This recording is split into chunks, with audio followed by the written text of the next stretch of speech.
Guys, it's Natalia and welcome back to Glossy Confidential. I'm here today with my favourites for the month of September and October. I didn't get a chance to do my September favourites, and then by the time I got around to thinking about doing it, it was the middle of October, and I just thought I may as well just wait until the end of October so we can sort of do it all together. There isn't all that much, I will be honest. September and October have been a bit of a rough month for me personally, so I haven't really touched makeup much at all, to be perfectly honest. There are a few new things that I have picked up and played around with and I've absolutely loved, and I will be mentioning them. Back at the beginning of September, my father-in-law was in a lot of pain and he took himself to the hospital, and he was in the hospital for about 2 weeks, and they did some more tests and they found out that he actually had cancer all through his bones.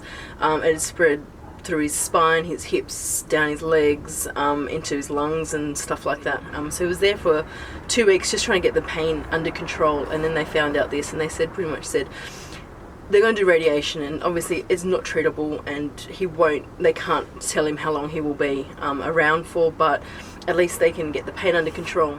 Unfortunately, that night he actually took a really bad turn from all the pain medication, and he ended up passing away a week later. So while he was in hospital, just on a different note, while he was the few days after he took that really bad turn, one of our dogs had puppies, so there's so much happening.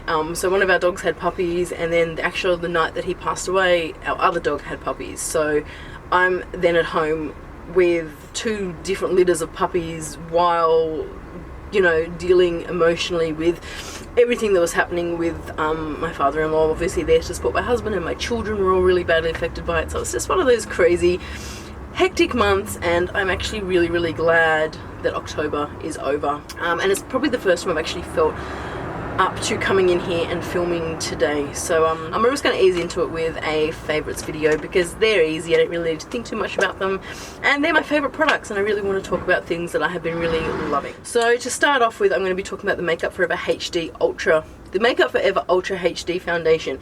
This is in the colour 128 equals Y415. This is the foundation that I've got on today. Every single time I've worn this foundation, people will comment on my skin, how flawless it looks, how even it looks. It looks amazing. But this foundation, it is like skin. It's like a second skin. You can still see things underneath. You can still see pigmentation. You can still see freckles. You can still see different things under your skin. So if you are wanting a full coverage, this might not be for you. But this is a very natural foundation. It cancels out any redness, it evens my skin tone, it still has enough coverage, like I can build it up quite a bit to hide some of my hyperpigmentation, but it still looks really natural. It is completely weightless, and you know, it just lasts a really long time, and throughout the day I find that my skin does remain flawless a lot longer. Like, its staying power is amazing. So I'm really a big fan of this one, the new Ultra HD foundation. I picked mine up from PM Studios here in Sydney. I'm going to have their website linked down below. They've got like the entire Makeup Forever range, as well as Cover FX and different brands like that. Go and check them out, give them some support. It's a small online Australian retailer, and they are amazing for Makeup Forever products. To set that foundation, I've actually been pairing it up with the MAC Mineralize Skin Finish Natural in Medium Dark.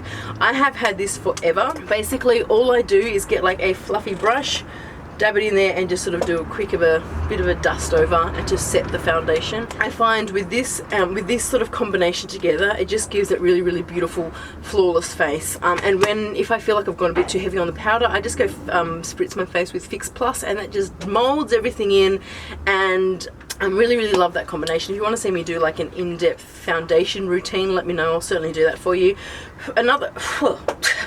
Another product I have rediscovered is my Benefit Hoola bronzer. I've been using this for more contouring and a little bit of bronzing.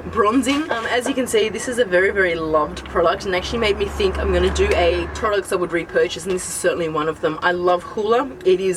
I wasn't sure how it would go with my skin colouring, but I can use it as a light contour, bring it onto the cheekbones, put a really nice highlighter on top, and I'm good to go. It's like a really quick product for me. You don't really need to think about it too much, and I know when I was working at Benefit, it covers so many different skin tones. Even the fairest people can use this with a light hand, and it doesn't look too muddy, it doesn't look orange at all. It's a really nice cool toned bronzer, so I really do like Benefit Hoola, and I will certainly have to repurchase that soon. While I'm talking about highlighters, I may as well talk about the highlighter that I'm wearing today. You can't miss it.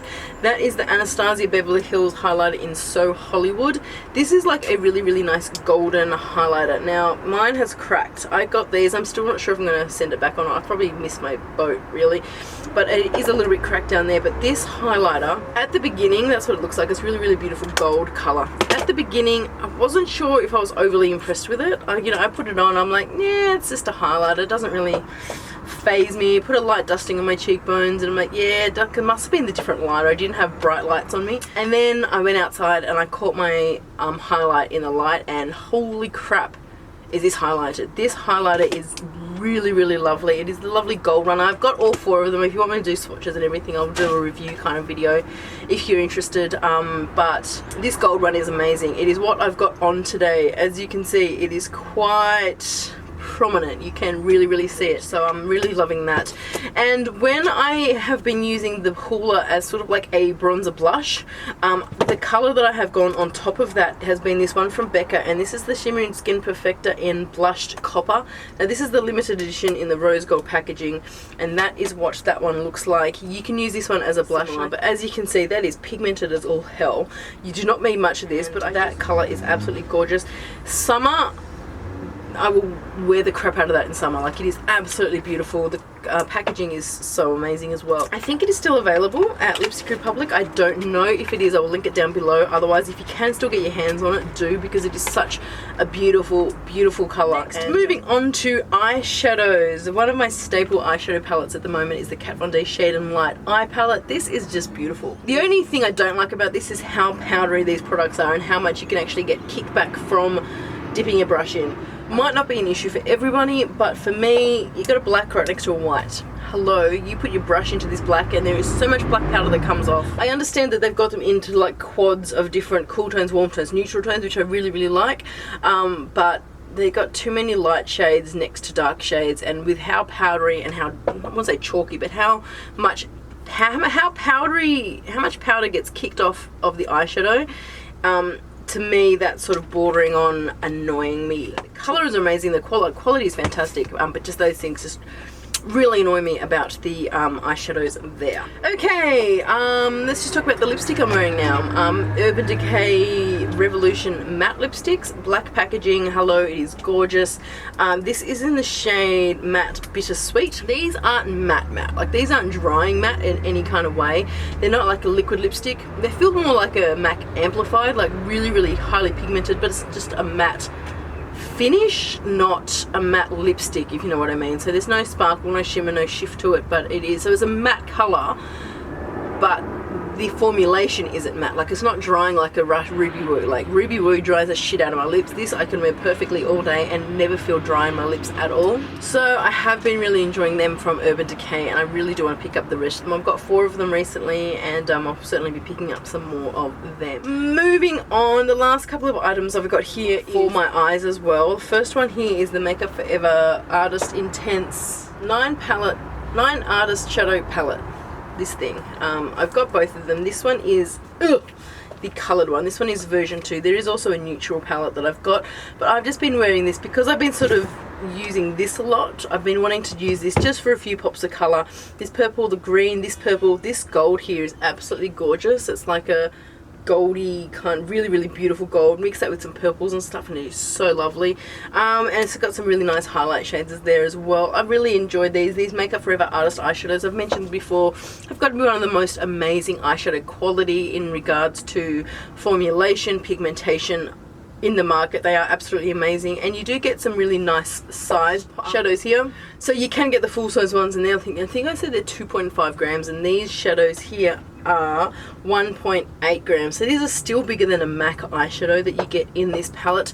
I think these might be limited edition. I picked this one up from PM Studios also. I think you might be able to get them online from their website. As I said, I'm going to have everything linked down below.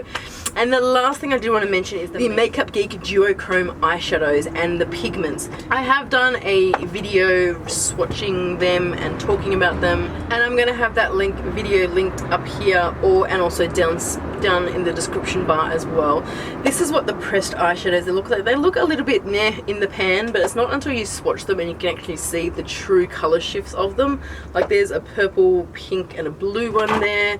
It's just a really, really gorgeous colour. So that one sort of, yeah, the different lights picks up different colours of these, different bases you put underneath them picks up different colours, and then the eyeshadow pigments are just phenomenal. Like I've got here Sugar Rush, Mood Ring. I've got 2 of them on my eyelids now. I think I've got like a pink one in the centre there, and in the middle I've actually got Kaleidoscope, which I'm not going to swatch them because it's going to get everywhere, because this one, the packaging did break.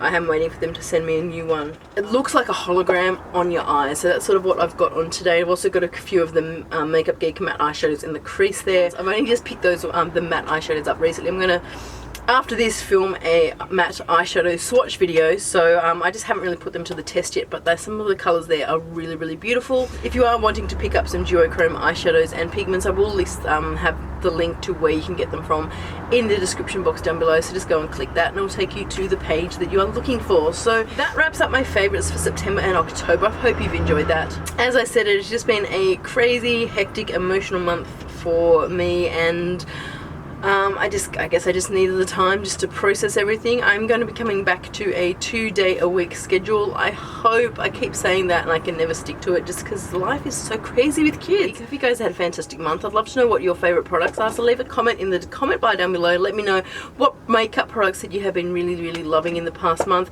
If there's anything new that I have missed out there that you would think I'd like to try, let me know as well, because I'm always up to looking for new things. Have a fantastic week, and I will talk to you soon. Bye.